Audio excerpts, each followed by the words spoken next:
Guys, welcome back to another episode of the Power Couple Empire, episode 4. Babe. Yes, where we cover off all things business, lifestyle, and marriage as we go through the motions of life together. And motions they are, babe. They have A lot been of motions, emotions. A lot of motions. Emotional person. That's okay. It's been a season. Yeah. What's going on? First of all, thanks for listening to our rant last week or the week before. And I'm super jacked that we've actually just got straight back into it and we're pumping out another episode because we got really good feedback on the first two, dropped the third one, lots of feedback. I know we had a bit of a rant, but we just wanted to give you an When he update. says we, he means him. I was ranting. I wasn't really ranting. I was like, I think a lot of positive things happen and you're like, Anyway, so got that off our chests, made it very clear where we're at, where we're going.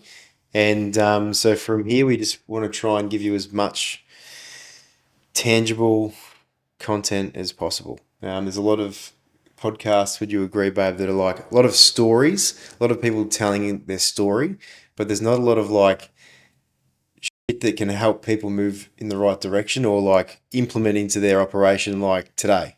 So 100%, or just also relatable in the moment information shit that you're going through right now, not that happened to someone 10 years ago and now they're living on a yacht in Dubai. You know what I mean? yeah, It's literally happening now. yeah. And that's what we've felt like, because I consume a load of content and, podcasts and all that sort of stuff. So it's definitely good to hear some motivating, podcasts with people that have done amazing things. But I think it's also important to find those little nuggets where it's relatable and, we aren't too far away from probably where you're at right now, whether that be just ahead or just behind. And it's, it's sort of stuff that can relate to the neighbour next door. Even though our neighbours don't really talk to us. Didn't say that. But so we'll crack on. We had a beautiful brunch before. Shakshukti. How do you say it again? Baked eggs. Baked eggs. And it was delicious. Bit hot, 40 degrees today, but yeah, it was still really nice. Had a CrossFit workout this morning. I'm obsessed with CrossFit at the moment. Oh, tell me about it. And I actually... But it's it's not even a cool, drink the Kool-Aid thing like one of my mates messaged me. He's like, you've drunk the Kool-Aid, bro. And I'm like, nah, it's not.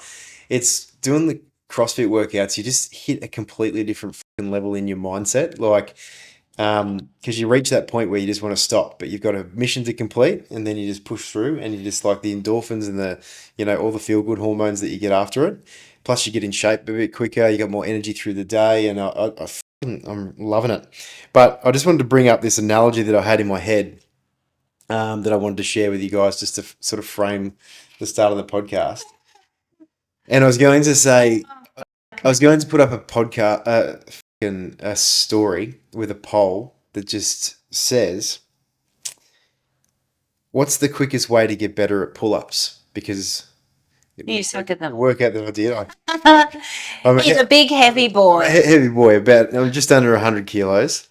And you don't suck at them. So how do we get better at pull-ups? Do we get lighter or do we get stronger? And I was curious to see what people would say in that poll. Would they? And I might actually put it up after this, because getting lighter would probably be a lot easier than getting stronger. And I feel like this in my... I know where you're going with this. And it's really clever. And because I said to myself, I need to get better at pull-ups. And I was just like, yeah, bro, you need to get lighter. That was my instant sort of we need to, backpedal. We need to find the easiest. We need to shed, get lighter and sort Minimize. Of go into a contractive mindset as opposed to an abundance. Yeah. And the harder option is to just get stronger. Yeah. And that's going to take longer. If I can maintain my size with the muscular structure that I've got, still lean out, but inevitably get stronger and achieve the goal. I think it's just a really cool analogy that I thought of when I was in CrossFit mindset. It's just how it is in business as well, how it is in life. It's I think too many of us, we go into these retractive mindsets when shit's rough, as opposed to going, Expensive. how do we fucking like, how do we double down? You know, how do we buckle up the hatches and how do we fucking keep moving forward, and get stronger so that we can achieve that goal? Yeah, I really like that, babe. Well, in my fitness at the moment, I'm super proud of myself because I am 7 weeks postpartum yesterday. So my baby girl's 7 weeks old. And I went back to the gym this week. I went twice. No, 3 times. Yeah. And I started running again. So I used to love running. Electrolytes. 10K a week. 10K a week was like my, do that on Sunday if I'm not hungover. Obviously, well, for me, running when I was pregnant, it just didn't really work. I think I stopped at about 18 weeks or maybe 20 weeks. I just felt too heavy in my body, and it didn't feel good. I'm back. Even though she looks like a 10, you've done Size 10? no 10 is in like 10 out of 10 Thanks, babe. MILF. Yeah, but it's about feeling good. And I think, like, when you think about labor and pushing down and the pressure of pushing down, so like running, it actually, like, you sort of have that feeling of like, oh my God, there's a lot of pressure down there, but it actually has been helping with my pelvic floor, I think. So I'm really proud of myself this week. It's been an up and down week, but that is two things I'm really happy with. That's good. Proud here, babe. And my mother-in-law just told me I look good instead of tired, so that's good. That's good. Never tell a girl she looks tired. Please don't tell people that have had a baby that they look tired. Like, fucking hell, we are tired. But our baby girl started sleeping through the night. And she started making funny noises, like trying to talk. Because I just talked to her flat out. And I'm just like, talk to her like she's a grown up. And I think that's like, yeah, it's sort of funny. And anyway, this morning, because I usually get up with her in the morning, and so I'm waiting for the cry, and all of a sudden I can just hear this like shouting, yapping. And I'm just like, that is the weirdest cry ever. And I go into her room, and here she is just looking at me like, no f***ing drama. She's not shitty at all. She's just trying to get our attention. And it's just like, it's time to get up, Dad. Let's fucking go. And I'm like, let's go. Let's go and listen to a podcast. She's gorgeous. Let's go. So we wanted to talk about the real issues in small business right now, because, like we said, there's a lot of story, a lot of motivation bullshit with content, but there's not a lot of like, okay, what are the real problems that people are going through right now? And, here's some potential solutions that might be working for us or might have worked in the past. So the ones that I've dot pointed, we might get through them all, depending on how we're going with time, because Jemima just fucking rants all the time. Jokes, it's usually me. So staff. Why is the labour market f***ed? We're going to talk about that. How to get a job cheat sheet. This is funny. It's a little bit of a side joke. It's a little bit funny. I might bring it up. I don't know. We'll see how we go. Bad debtors. What to do? So like when people owe you money in your business, things that are kind of working for us, because it is a massive problem at the moment. Lead nurture.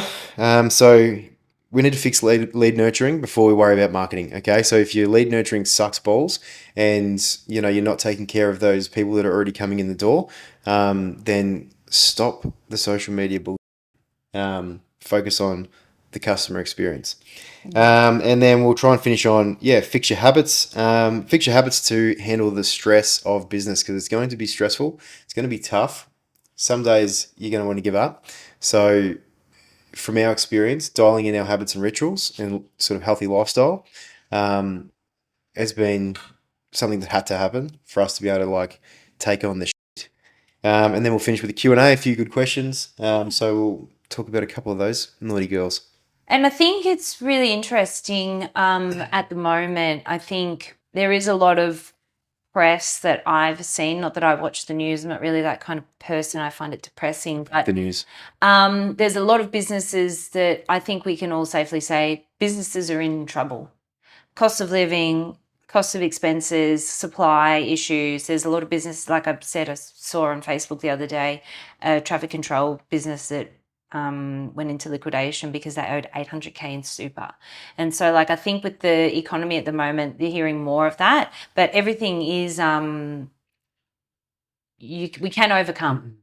That's why we want to talk about it. So I guess with the staff issue, this is my opinion. So everything we're saying is opinion. Is opinion, either from experience or just, it's from my experiences. This is what I think. So if you don't agree with it, get over it, or leave a comment and tell me why you think I'm wrong. That's what social media is all about, socializing, communicating what we, opinions and having healthy conversations. But I think we've lost a lot of the healthy conversations part in between. Everything's just like, fuck you and fuck you. But anyway, I think what's making it really hard, especially in trade service business, is the union. Yes, boys, I'm talking to you. You know where I am. Come and see me. Um, the union and like these government jobs, these massive corporate jobs, where they have budgets where they can afford to pay people ridiculous wages that are just like not They're possible, not feasible. not feasible. And the reason they're not feasible in small business is because you, as the consumer, are only prepared to pay a certain amount. So we can only charge what the market will tolerate. And so therefore we can only pay our staff essentially at the absolute like maximum of what we can sell our products and services for. If I hope that makes sense. And so because pretty much everyone you talk to says, "Oh, I can just go to Melbourne and work on the tunnel. I'm, $100 an hour." Everybody's in this grass is greener on the other side, and as a result, like I think that is making it very, very tough for small business, especially like probably down in Melbourne in the burbs and all that compared to the country. But like, I think that is a big reason. What are your thoughts, babe? I have a lot of thoughts. Yeah, I just think that I think that is true. I also think social media is massively people's perception of like what work is. It makes me infuriated. I think that the grass is always greener mentality.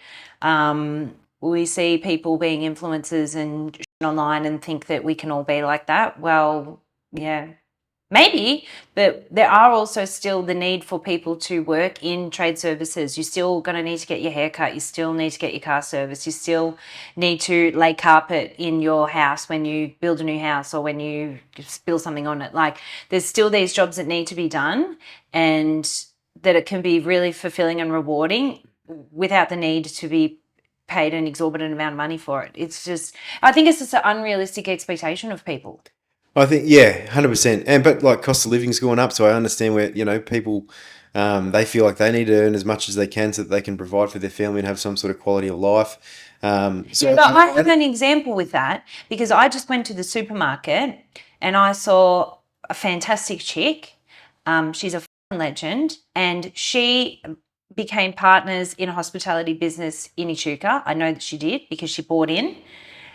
She was in there working in the supermarket on a Sunday, okay? And I said, "Geez, babe, you got a second job." She said, "Yeah, bloody oath." So that is the difference. She's got a business and she's working on a Sunday as well for wages. Yes. Dude, that is fucking like... You're a fucking boss, chick. And, You make me emotional with that. Yeah, I just got like goosebumps. Dude, that is so fucking cool. On so many levels, because what you're going to find is that the people that have all, they wouldn't be working on a Sunday. They wouldn't have two jobs. No. They wouldn't have three jobs. They would struggle with their one job, and they complain about the fucking situation, and they would have the same victim mentality as opposed to going, right, I need to find a way to double down because it's rough at the moment. It's tight. That's fucking epic. Yeah.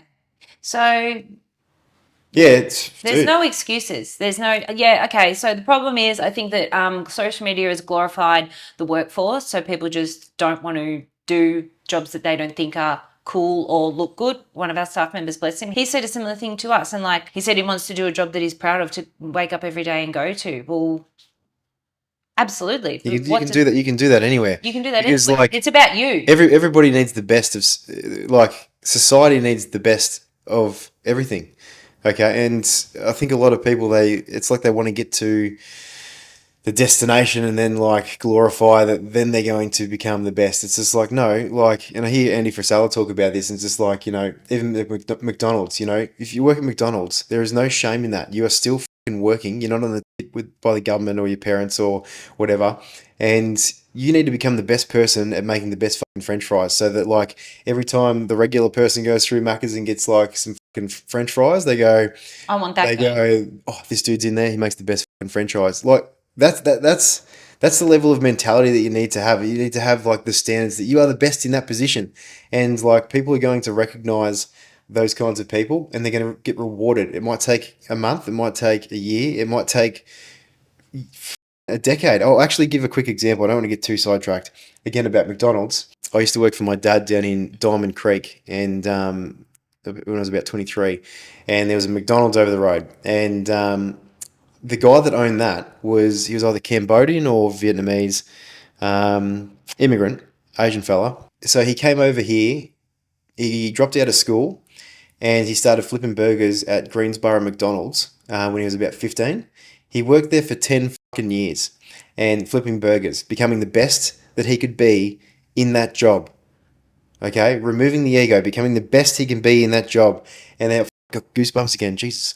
The Greensboro McDonald's went to shit. And so McDonald's actually came to him, the corporation, and said, brother, you're the best at what you do. You've been here for 10 years now. Like, I'm generalizing, I don't know what the conversation was, but I did actually catch up with him for a one-on-one. And they financed him into the Greensboro store. It's amazing. And then Even how much equity do you have to get into McDonald's? I think it's $1 million. Yeah. I don't know, but they financed him into that McDonald's, and now haven't seen him for a few years now. But when I caught up with him, he had I think 4 McDonald's, and it's just like amazing. What a story that is, but like majority of you wouldn't even you would rather get money off the government than go and get a job at McDonald's. And for me, I just think shame on you. Absolutely. But the good news is most of the people listening to this podcast probably have some sort of internal drive, and that's why they're listening, and that's not going to be you. But so we've talked about the problem. What we think the problem. Now I have an example, because I spoke to you about this not so long ago, because we often discuss the issue of staff. It is an issue. It's an issue for every single person. We've already touched on this. We're going to do a whole episode dedicated to staff, finding them, hiring, firing, whatever. But it's the perception of people within the job. Now, my career before this was working in events, and people used to say to me, it was the coolest job and this and that. And it's to do with perception. And we spoke about this, I don't know, a couple of months ago. And I said, nah, but every single person in every single job, you have to start at the bottom. Like, talk about DJing, right? For example, everybody would think that being a DJ is the coolest fucking job, the coolest thing that you could possibly do. Well, like, what happened when I started DJing? I think you're pretty cool. It is cool. It's amazing. But the reality behind doing something like that looks like the coolest job is doing gigs for free, doing the gigs at the shittest time, doing the gigs at first up where there's nobody there, or last when everybody's cooked, playing music that you don't really like at the start because people don't recognize you for your individual talent or your individual style. You just have to play what the people want to hear. Yes, that can be Queen or ABBA. When you want to play techno. What about the hours and hours and hours and hours and hours of unpaid work that you put in? Like, you do a DJ gig and you get like $100 an hour, and everyone goes, she gets $100 an hour. But like the compounded effort that she put in prior to getting $100 an hour. 100%. It's like she got the fucking reps on the fucking board. 100%. Hours, finding music, downloading music, sorting them, practicing. Like, so that is that. So many people wouldn't do that. No. It would be too fucking hard. No way. 100%. They would give up. 100%. 100%. I could go on about multiple, like case studies, but I guess quick solution. Like, we are going to do one just solely on staff eventually, but the buck stops with you. And so I was listening to Andy Elliott on a podcast about this, and it's just like you just need to invest so heavily in your people that like it's not about the money for them. Yeah. It's about they just want to be here because it's a fucking cool place to work. And we call that culture. Culture. And it takes a lot of time and energy, like we said, like we talked about in the previous podcast, and it can absolutely drain you. But if you just give up, then What's it all for? you're fucked. Like, yeah, you have to just keep going. You have to continuously just put in the effort with these people and try and make your people better. As not just like I'm not just talking about their skill set so that the business operates better. I'm talking about try and make your people better in their relationships, in their health, and in their lifestyle. In ask them what their goals are, ask them how things are, behind the scenes, and you just have to make an undeniable place to work, and that is really, I think, the only solution in this current climate.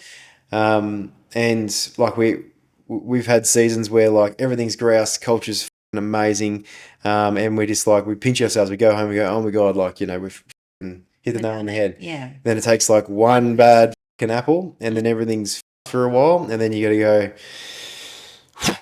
let's go. Let's get back on the horse and let's like drive these people to, To success. to success, and the team to success. And like, we've sort of had a bit of a lull spot, over that Christmas break because we lost a couple of guys and all that. So tomorrow morning, all the boys are meeting up at my joint here tomorrow at 6 a.m. I know it's a little bit out of their comfort zone, but I think it'll be healthy. We're going to go we're going to get a coffee, 6 o'clock. We're going to do an outdoor walk with the whole team. Then we're going to come back to our joint, ice bath, breath work, brekkie at my joint. I better go get some more eggs and bacon.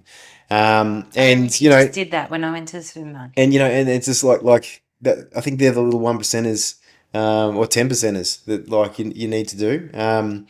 And it seems excessive. Like to some people, they would go, "Oh, that's how could you be fucked," or "Fuck that." I'm not getting up at 6 o'clock and going to my boss's house. Well, again, that is the difference.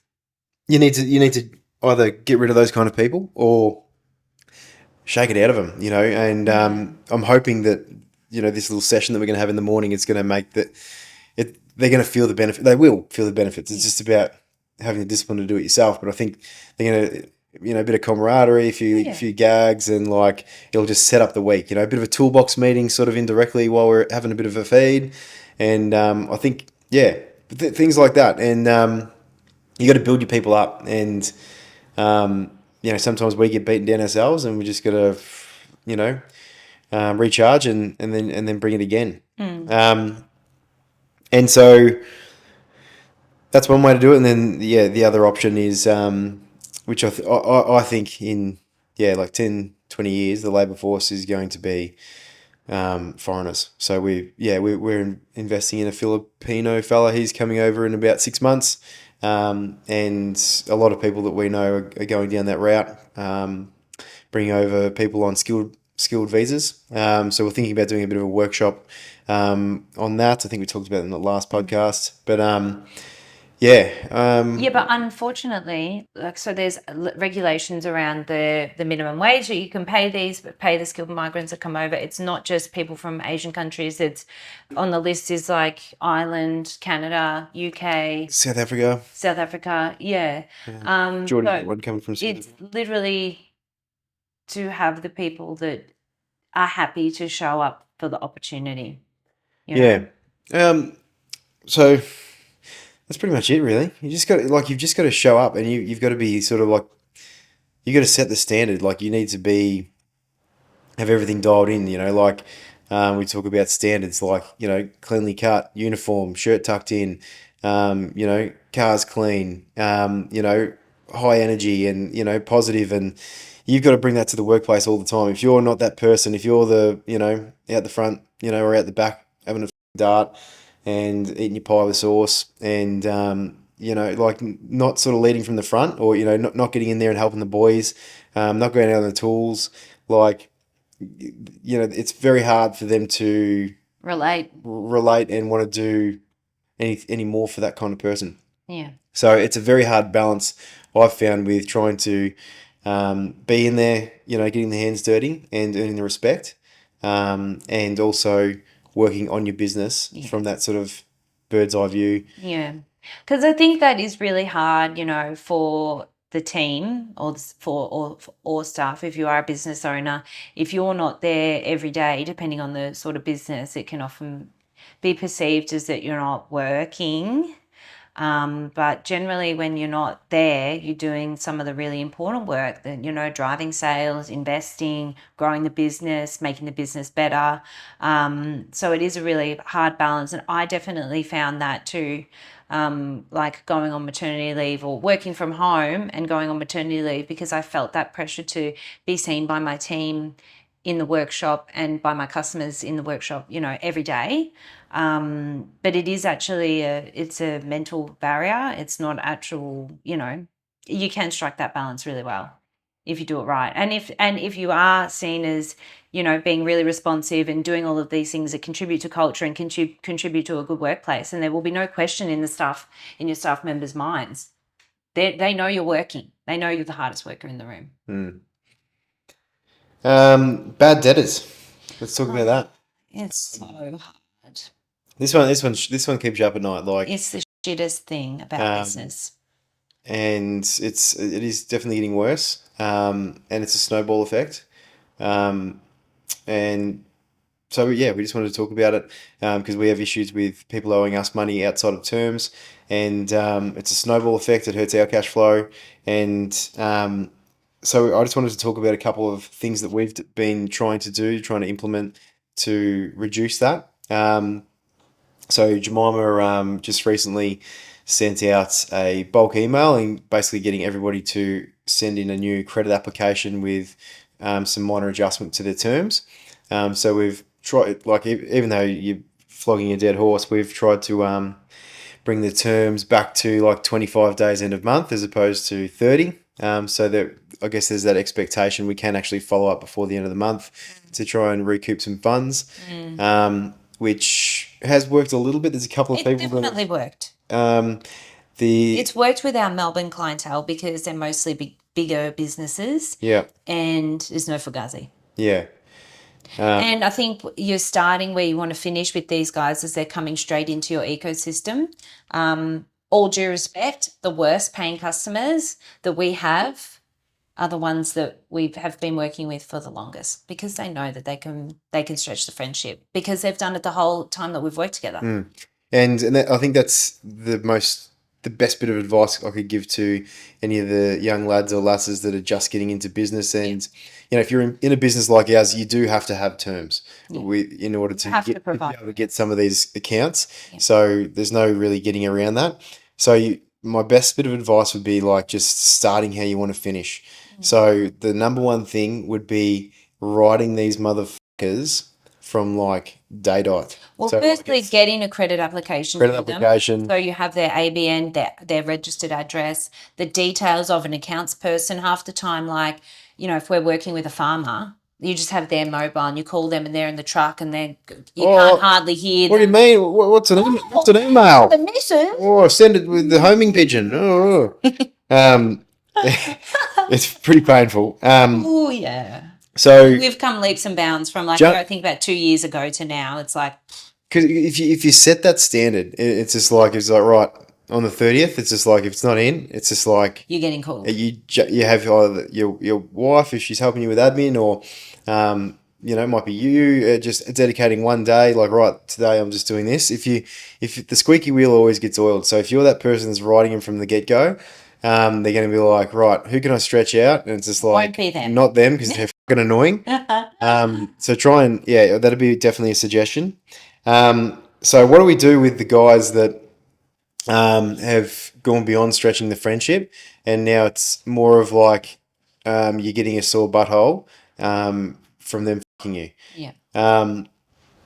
So one that we've tried is through VCAT, so lodging it through VCAT because we're in Victoria.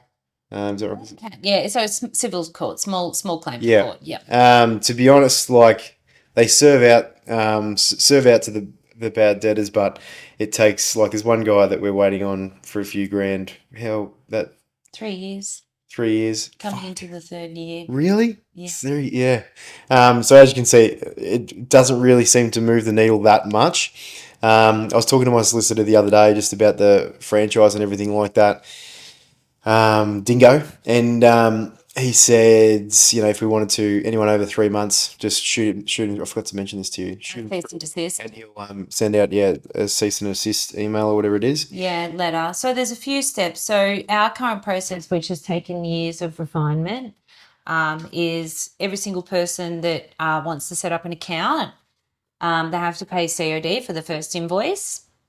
When they do that and we prove, okay, cool, they can pay, then we can issue them a credit form, which is pretty, it's not as detailed as some of them, but you're getting all of that information, as I said, addresses, ABN, contact number, accounts person, a license of the person that's a director. So the first step is, so you send out your statements within 3 to 4 business days, depending on when it falls within the month. Then I send out the first notice. So I send out an email saying, first notice, your account is overdue.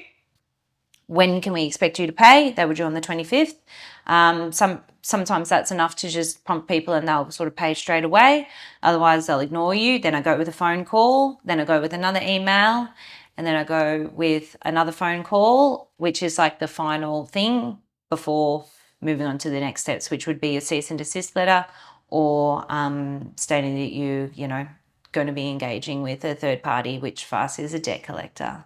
Now, I love my debt collector. Now these are all they all sound pretty good, but these are all the tactics that everybody's using, and you'll find that a lot of these fucking clowns that aren't paying you probably do it to a fair few people. And so I've got this new tactic. I've got to share it with you. It's great. So I go onto their. I go This onto. is, I wouldn't, you can get, What? this is a James tactic. This isn't an accounts payable tactic. Unfortunately, in this day and age, you can't go old school and just go around there and front them.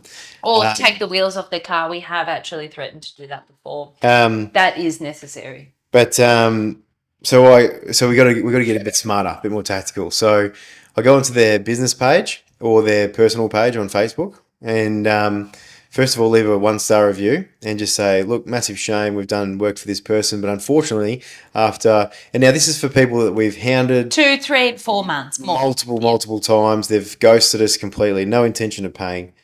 Screenshot of the review, 1-star review, basically like, this person's a dog, they're not paying. And then I'll text it to them on my personal number. Hey, look, I know it's a bit hard to get through to you at the moment. Just letting you know, I've left you a review if you want to have a bit of a look at that.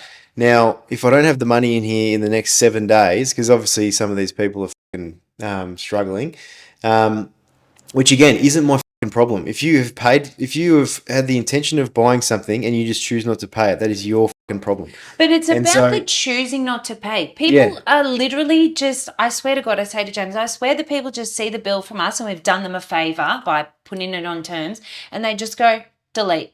And it's like, if there's a problem with cash flow, communicate. We have to do that.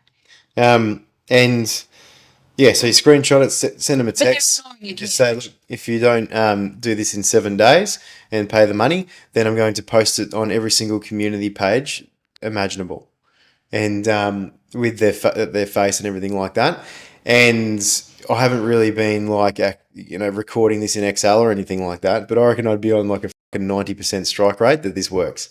It works, and like within 24 hours, 48 hours, these people are responding and giving me my money. Nobody gets hurt. We don't have to worry about, wasting any more time. It's just like, because they just know that they're doing the wrong thing. Yeah. And they know that if I put that on a community page, it's going to tarnish them, their business. And like, I've got no problems in doing that. And don't get me wrong, we've got some customers that owe us in the 90 days, but they communicate with us on the weekly basis. And we have, and we work it out. Whereas the people that just ghost, they need to be held accountable, because I guarantee it's not the fucking first time that they've done it. Or, what do you think it is, babe? What do you think? Do you think it is cost of living, or do you think people just like don't give a about anybody else anymore? Both. Because I think it is both. It's both. Like the example of the and mind you, James has done this to like individuals who, mind you, as a business, you actually don't have the right to have credit terms. Like if we're letting you pay off an invoice, we're doing something really nice to you, you know? So there was a chick who said that she forgot her wallet. So we said, that's fine. God. And she literally put BFGs on her car. Now, if you know anything about tyres, BF Goodrich tyres are literally the most expensive tyres that you could possibly have. And then she ghosted us for nearly 6 months. Anyway, I finally did the whole screenshot thing and blah blah blah. Well, lo and behold, she just comes out of the fucking woodwork, and she's like, "Oh, um, I couldn't pay you because I had to use that money to pay somebody else to fix the clutch in my car, turbo, but after we put the tires on. So tires went on this date, and then about a month later, she'd done the turbo, and then so she had to use the money to pay for the turbo, and I was just like, "You're not understanding, love." I said, "You got tires on before you blew the turbo, and then you haven't paid for them, and now something has happened to stop your car from going, and so you've been able to find the money to pay them to do that job." I said, "Like, we were supposed to get paid before the."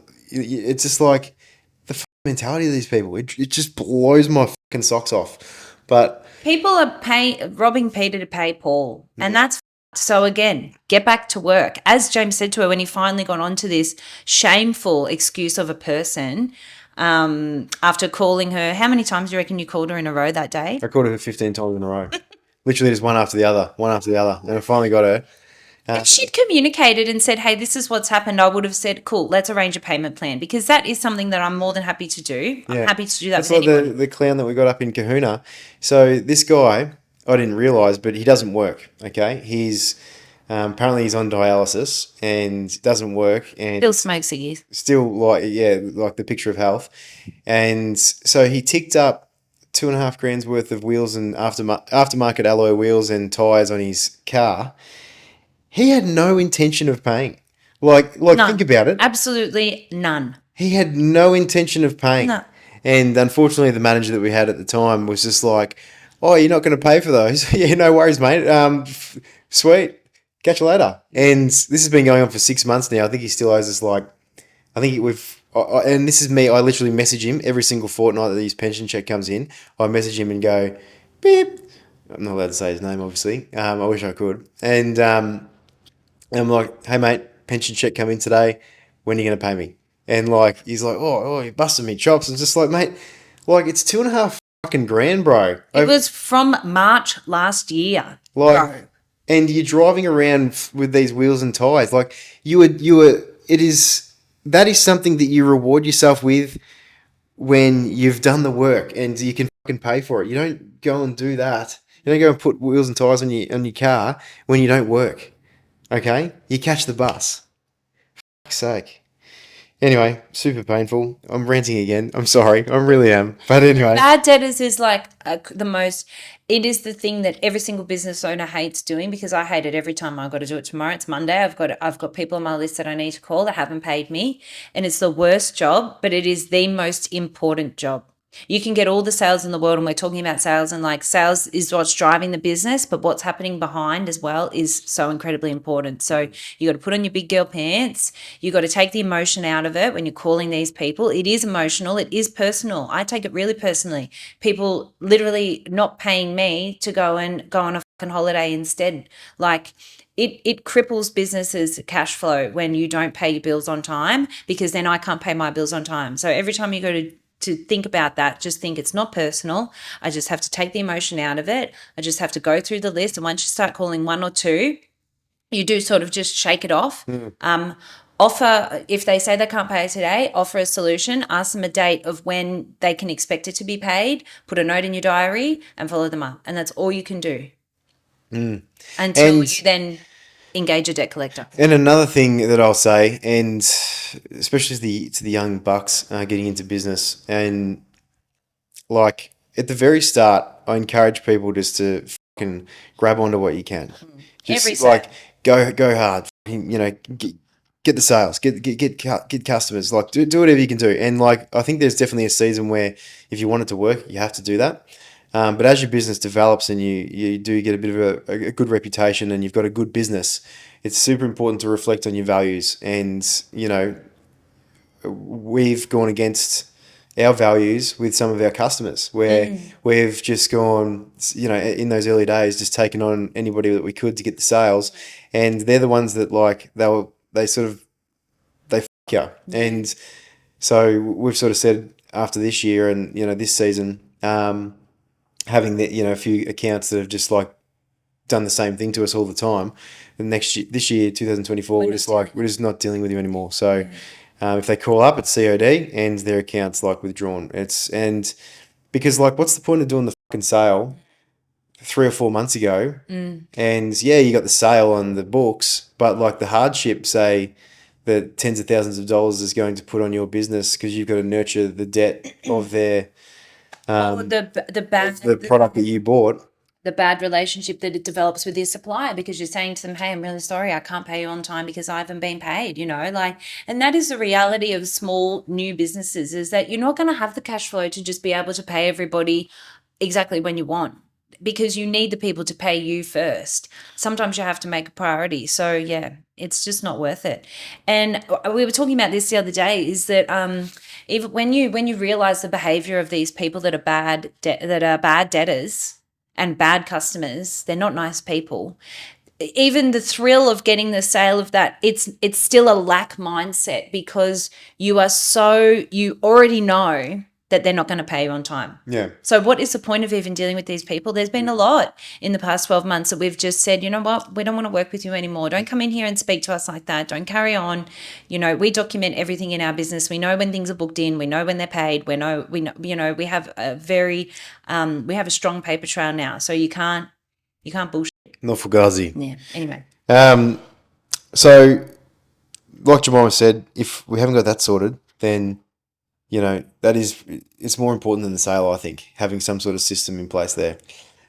Which brings us to the next point, lead nurturing. Fix this or stop marketing, I've written down.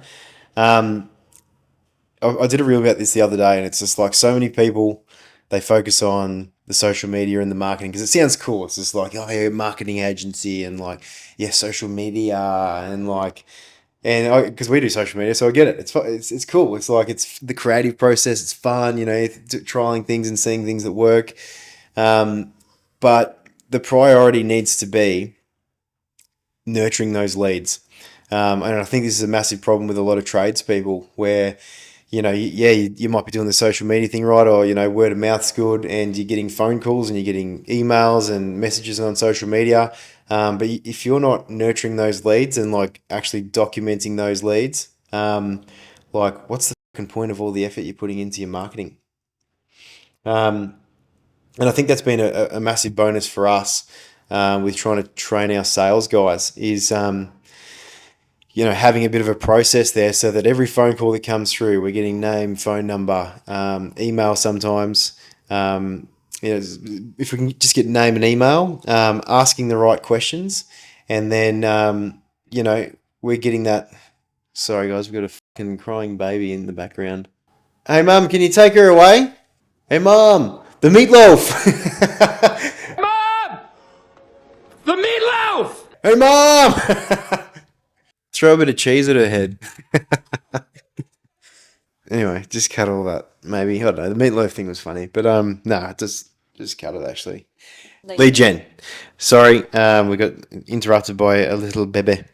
So yeah, having a clear defined process with either yourself as the main operator, the owner operator, or your sales team, you've got to have a process there so that like when these leads are coming through, you're actually, if you can't get to the quote straight away, document their details and make sure you get back to them. Have a follow-up process. Like we need to get back within 24 hours.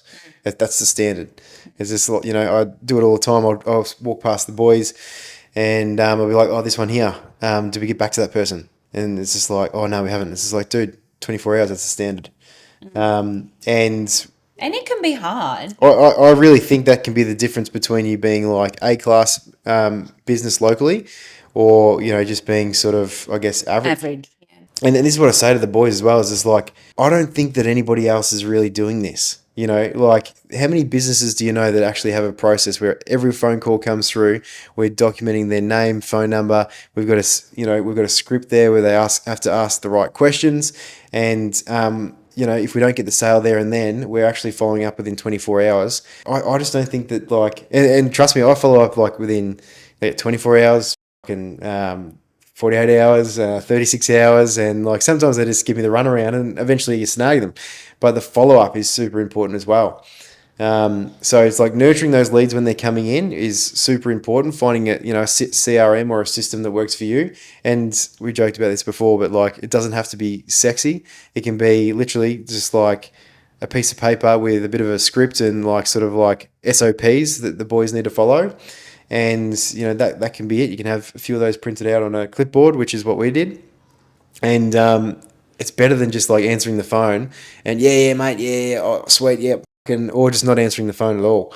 So It's actually revolutionary.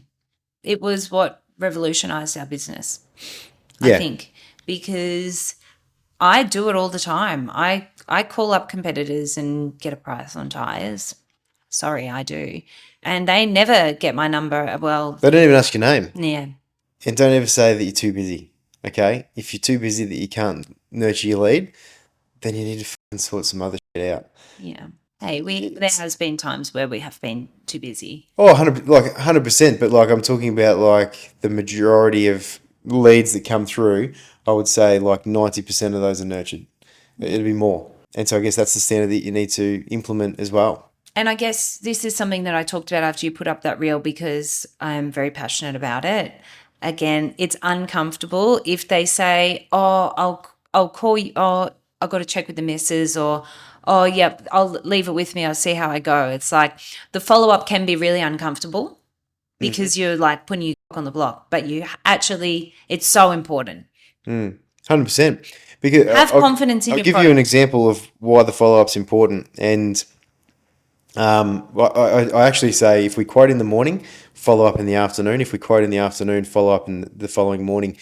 Because if they're calling around, they're a buyer, okay, but they're looking around for what they can perceive as the best deal. So sometimes if we don't communicate our deal properly and thoroughly enough and like actually get them to understand the value, they could go down, and call the next place down the road and they communicate the value a lot better than you.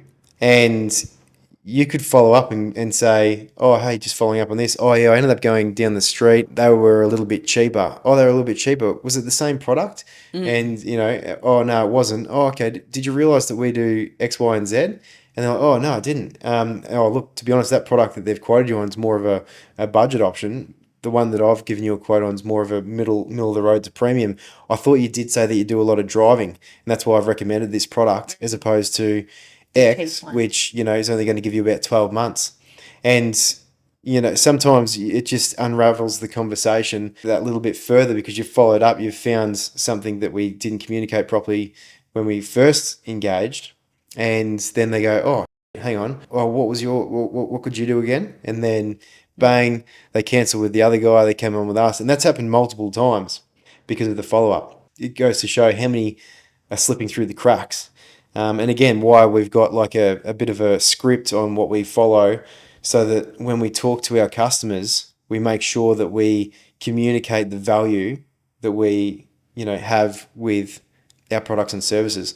And, that was something I came up with over a couple of years. I tried to figure out like, right, what can we offer that nobody else can? Or why come to us? What are the reasons that people come to us as opposed to our competitors? And so at the end of the day, we're all selling the same shit. It's just like, a lot of people just worry about price. So like, how do we make our price have an undeniable amount of value in it compared to, so just say someone's got a product for $200, we got the same product for $200. So what we do is we offer free tire repairs for life on all of our tires. We do free tire rotations for the life of those tires. We do free pickup and drop off service. We are the only business in town that does 24/7 mobile service. We have over 300 plus 5-star Google reviews. And so these are just 5 dot points that nobody else can compete with that. Nobody else can say that they can do those things. Yep. So it's just like, how do we communicate that we do all of that?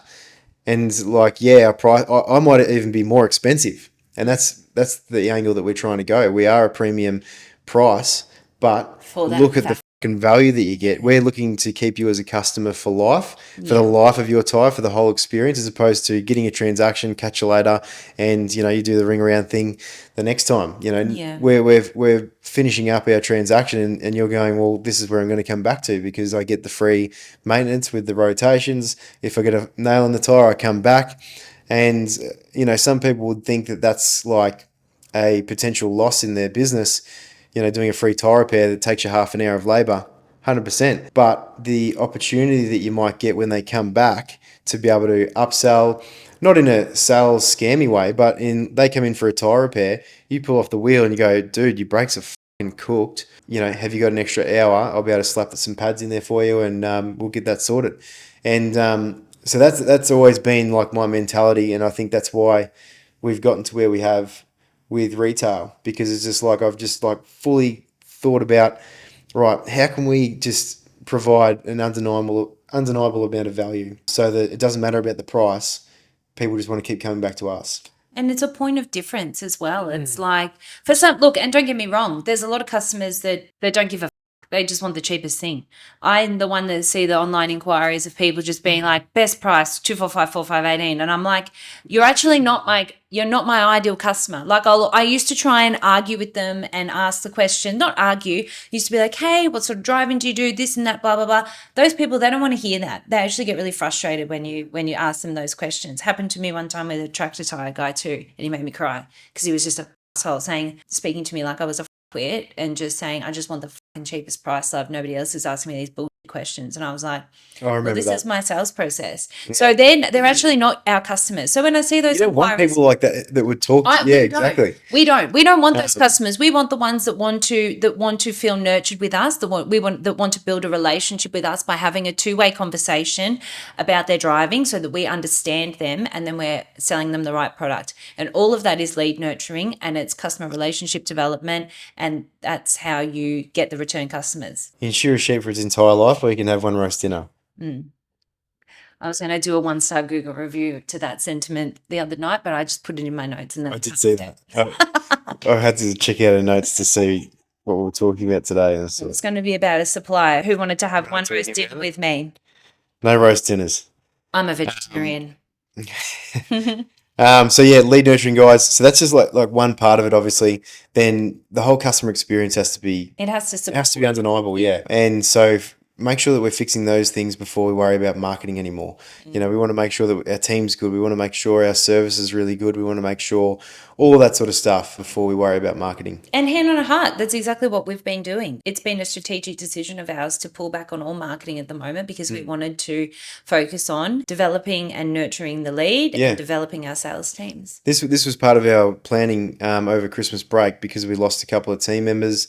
We weren't too sure sort of what Jemima was going to be doing with the baby and a few other things. So we sort of like, right, January, we're not doing any marketing at all. So if you pay attention, we didn't put any posts on social media for our retail businesses because we just wanted to like nurture the team and get the workflow going again, build the confidence back up internally. And then now starting with Feb, we're going to be cooking with gas and we're going to start pushing with a bit more marketing, but you need to have that awareness and you need to make those decisions. And you know what? It makes me so confident with how our team has gone is the fucking Google reviews that are coming through. And I shared this on our stories yesterday. 300 plus, baby. We're on the way to 400. We're 350 now. Fucking insane. And so it's an automated thing, right? When our software recognizes an invoice has been paid, if we get their phone number, which we always do, it sends them a link to do a review if they've had a positive experience with our service. We actually did a Google growth workshop online. It was recorded, it was free, and it was action-packed with some value in there. So if you were looking to help grow your Google profile, give us a comment below and I can email you or shoot you a link for that recording if you're looking to grow your Google. Sweet. Fix your habits to handle the stress. I really wanted to have a Melbourne and just pull it out and be like, isn't this how you fix your stress, and have a beer? We deal with it differently. James will say, don't drink, do challenges. I'll say, if having a beer makes you feel relaxed, have a beer, for God's sake. You got to do what works for you. For me, to be able to handle stress, I just find that sobriety and having everything dialed in with my training, my morning routine, whole foods, it's a lot of effort, but I just feel like the momentum and the comfort around stress, for me, that's what I need to do. Because I know that if I just have a wine every night or, a few beers on the weekend and I'm not productive on Sunday, my head's a lot different. Obviously, like, I did some damage over the years. So did I, but I'm still fine. Yeah, but I just did some damage to between the ears in my early 20s. And so for me to be in like a, flow state, peak state, it takes a lot of work. I think, with the stress that we go through, there's no way I'd be able to handle it if I wasn't so dialed in with my habits and rituals. But like I know you joke about having a Melbourne or a beer or whatever, but like you're extremely healthy. You eat like super healthy. You exercise regularly. 100%. You do You need to do all of yoga, those things. meditation. Yeah. So you're doing all the right. 100%. It's what works for me. Again, I spent years, the same as you, developing like what is my routine. I think that routine is the most important thing to managing stress, because my career before owning a business was also extremely stressful. Very long hours, stressful situations, working weekends, horrible bosses or scary clients, a lot of pressure. But I just want to take it back and say it's going to be stressful, guys.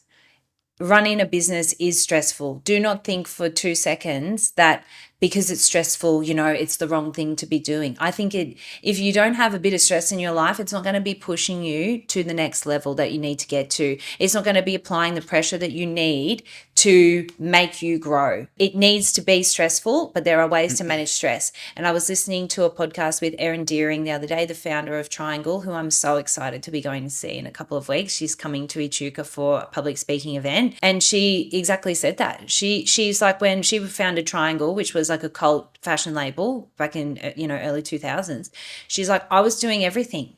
20 hours a day I was working, 20 hours a day. We don't encourage that anymore, and there is definitely a shift to work-life balance and all that sort of stuff. Are you going to go through seasons of it?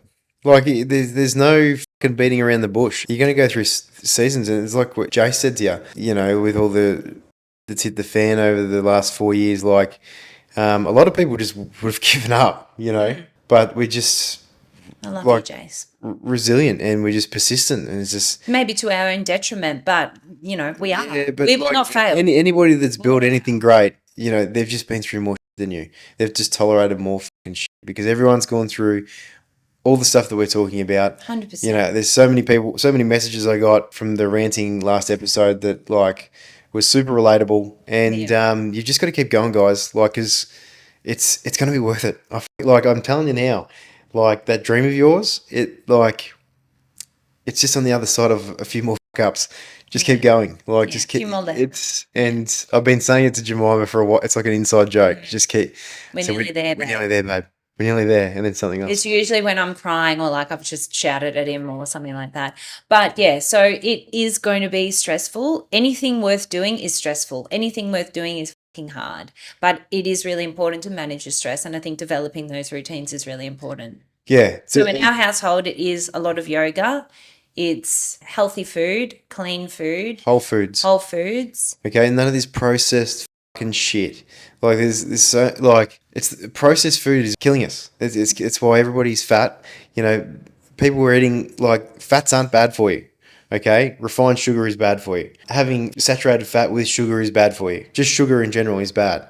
Like, have fruits, good clean meats, and plenty of vegetables. It's like... And move your body. Like, for both of us... It's a no-brainer, but like, people say, oh, I feel tired, I got brain fog. Yeah, dude, you're eating a dare iced coffee for breakfast and a fucking Red Bull. That's why you feel like shit. You've got to start dialing in your foods properly. Don't stress about like I count my calories roughly. It's not about like calories and macros and like, yeah, sure, if you're really trying to dial things in, but if you can just get down to just having whole foods, like your mental clarity and energy and everything and sleep, everything just gets better.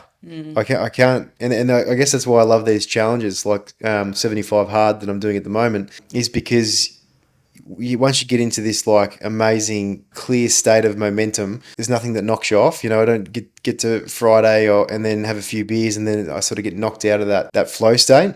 Good food, exercising regularly, blood flow in the morning, sunlight, breath work, ice baths. Don't have to do the ice baths, but like it works. It works. It makes you more productive. It makes you happier. You think better. You think clearer. You react to things so much better. Your emotional intelligence gets greater because you're more aware and more clear. It hits the fan. You don't react. You're not reactive. You're more proactive. Yeah. You've got to dial in the habits, guys. Like, fuck off all the bullshit, and it just gets better.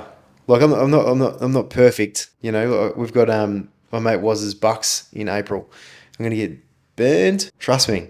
Proper I'm going to bent. be minding our child. But there's a time and a place for it, and the more responsibility you bring on, those times and places need to be pretty high value in order to suck you out of what you're trying to do internally. And I think being a bit selfish is something that you're good at. No offense. It is. It's very hard for me now because I have a baby, but I'm selfish in different ways where I'm like, I protect my ego. Like, even if I keep my phone on do not disturb until from a certain point at night to a certain point in the morning. And, my mornings are dedicated to making sure that my baby's happy and then doing something for me. Whereas it used to be that I would wake up and I'd feel spiraled because I'd feel like everybody was wanting something from me and I hadn't even had the chance to have a coffee or go for a walk or go outside or anything like that. And you're quite good at that too, where you're like, no, my mornings are for me and I need to do that so that I can show up to be the best version of myself. That is really important. You have to, because especially when you've got responsibility, when you've got team members, when you've got family, even if you just got you live with your wife, working on you needs to be the number one priority so that you can be your number one self for your number one people. Yeah. So it's selfish, but it's not, because being a shit fucking version of yourself is a lot more selfish than trying to be your best and have an impact on all the people that are in your life. Just finish with stress before we go into Q&As. We've just recently started a free community on Instagram for men. So it's for like-minded men that are trying to move the fucking needle and have a crack in life in every area of their life. Personal development, mental health, business, making money, just having a fucking win. So if you are interested, shoot me a DM and I'll add you into that community. We've already got over 100 members now. And it's only been like fucking 3 days. So I was pretty jacked about that. Yeah. So that's just for the dudes. But look, this is for anyone that's listening. If you're going through some shit, it'd be fair to say that like we all go through some shit and we feel like there might not be somebody to turn to have a chat about it. We've gone through heaps of shit and it's just like, who can I call and just like have a bit of a vent about? Like, this is, not something I really feel comfortable talking to some of my mates about or family. So if you're going through some shit, feel free to reach out, because Jem will have you back. I'll have you back. And we'll fucking get through it. Always get through it. Q&A. This is a fun one. We got some good ones. Oh, did we? Got some really good ones.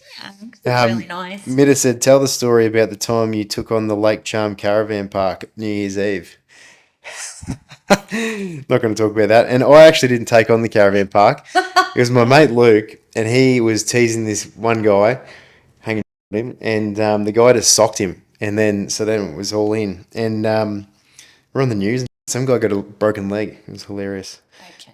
Anyway, if you could give your 21-year-old self one bit of advice, what would it be? Thanks, Michaela. That's a nice one. Trust your gut. 100% for me. There's been so many things that I've done and time that I have wasted not trusting my intuition, and it's led me astray, or it's held me back, or it's delayed things, or it's made me really sad. It's made people around me sad. So that's what I would say is, you know best, and you know the feeling that when something's not right, it's not right. And when something's right, it is right. So yeah, that would be me. What about you? I definitely agree with going with the gut. Yeah. I was a bit of a lost soul, I think, around that time. And I think sort of doing things for other people. Because it seems to be the right thing. Yeah. And in your tummy it's not. Yeah. And it's not flowing. Yeah. Break away from the because right now, if you're at that age, you're in early 20s, teens, you're in a social bubble and you don't actually realize that there's a big wide fucking world out there and there's so much to do and see. And so how the could you possibly know what you want to do because you haven't done anything? And that's okay. Like most people that age, you've done all, and that's cool too. But I'm a big believer in travel. You know, I went backpacking on and off for a couple of years, you know, and what traveling did for me is made me the operator that I am today and just the person. And I've got a completely different perspective, I think, and a competitive advantage, I think, because I've seen the world through a different lens, just through, you know, doing some crazy fucking traveling experiences. So yeah, don't put pressure on yourself. You've got decades and decades to, you know, become a millionaire or whatever it is, but just go traveling or get serious about sinking your fucking teeth into something, you know, whatever feels right, go at it all in. If you fail, who gives a fuck? Start again, learn from it. When you're young, you can just bounce back. Yeah. Hungies. What's your best advice for couples in business together? Michaela again. Well, make sure you're with the real one. Make sure you're with you are with somebody that does truly love you, warts and all. I think if you don't have that like unwavering like love for each other, it's going to be pretty hard. So again, trust your gut. If something sort of is going, oh, I'm not sure, then that's not a good feeling. But I'm sure that it is, because you wouldn't be going into business with them if you didn't think that they weren't the one. I think, I don't know, we are a fantastic couple because my strengths complement your weaknesses. That is business. That's probably the most important thing, guys. Like if you're, and Michaela who messaged this in, you know, you guys are the same as us. We've talked about this at social occasions. Like you've got to have, you know, opposite qualities. I think you don't have to, but I think if you're getting into business together, you want to make sure that, like, you know, I guess you complement each other, like what Jemima said. It's just like, I'm good at this, you're good at that. They're different, but as we work together, then we are one. And it was interesting when we did a activity with a different coach, the E word, we won't say them out loud, but it was a really interesting activity. Remember how we did the I'll say it. The Entourage. The Entourage, if you've heard of The Entourage, they're a business coaching scam fuck up of an organisation. And with $12,000, something like that. And it was like 12 grand. It was like $4,000 a month. And we got one 45-minute coaching call per month with a guy that had never even owned a business. And they don't tell you that at the start. Anyway, we did a really fantastic activity where we drew a circle and we sort of divided up all the different areas in the business. Remember, it was like finance, advertising, marketing, sales, HR, and we had to sort of designate in our organization who was doing what. And at that point, we realized that we were overlapping in so many different ways. Like we were both doing sales, we were both doing marketing, we were both doing HR, we were both doing finance, we were both doing this, we were both doing that. And it's like that sort of taught us to be like, no, we need to split. And I think naturally in a relationship, Mick, your example in your business is a bit different because you're sort of the front facing and your partner is the behind the scenes like I am. But naturally in most relationships, in most business relationships, it's sort of the man in trade services anyway, that's sort of doing sales, marketing, you know, floor work, the actual trade, and the partner or the wife is helping with the books, the finance, the HR, all that sort of stuff. And you do sort of need to take charge of your different areas like wholeheartedly. Like don't feel like, oh, I'm just going to check with this. Oh, I'm just going to check with that. Like if you're business partners, you're business partners. Somebody needs to lead that area. Somebody needs to lead that area. You need to have conversations and meetings, not that we do formal meetings, but we still talk about it and communicate with one another what's going on and then have that trust. Communication is key. Like you hear about some couples and they're just like, it's like they hide sort of how they're feeling about certain things from each other. It's just like, we're all on the fucking table. Like, and I think that's like what's pretty good about us. Like we're both very like, you know, like, this is what I think. Well, this is what I think of you. It's just like, there's no sort of like, you know, because if we don't communicate, things evolve into very big problems. Yeah, and sometimes not what they really are. And Yes. you know what I mean? Like, it's Yeah. just like all of a sudden I haven't communicated this, and then you go into scenario Spiraling, building and yeah. and we probably did that earlier on in our relationship, but now we fight less, but we confront each other more. Yeah. You know what I mean? We just sort of Have like to. You have just to. nip things in the bud straight Yeah. away when we're not happy with something, or don't agree with something. It's just like, no, you know, I don't agree with that. You know, whereas back maybe in the earlier days, it was a bit like sort of Tiptoeing around. towing around, and we fought more. You know, Yeah, we did fun. Anyway, you have trust. And I think when you get some runs on the board either way, then you have even more trust with one another. And then you just naturally sort of you're rowing the boat the same way, but you're using your separate paddles. And I think that is a really good feeling. dealing with imposter syndrome when starting out your hero's journey. I get that every day.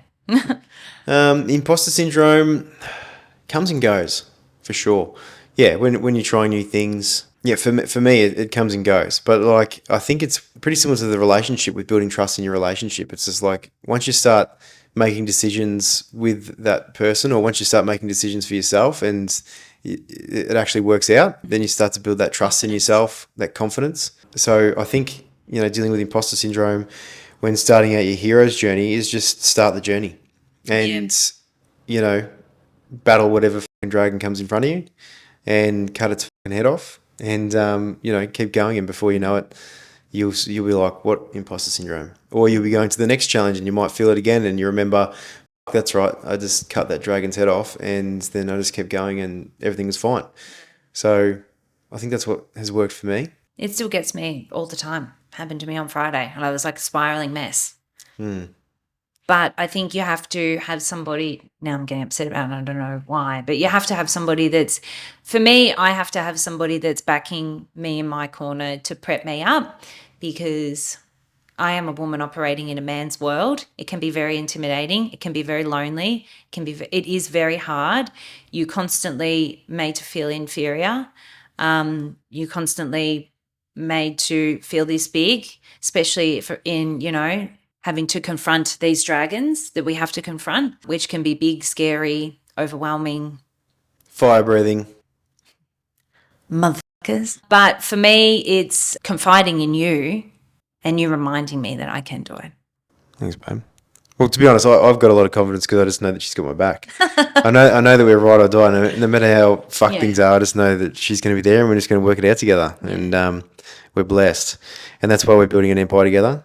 That's why we call the Power Couple Empire Podcast. And that's why you should leave a comment so we know who you are that's watching below on YouTube. You should subscribe.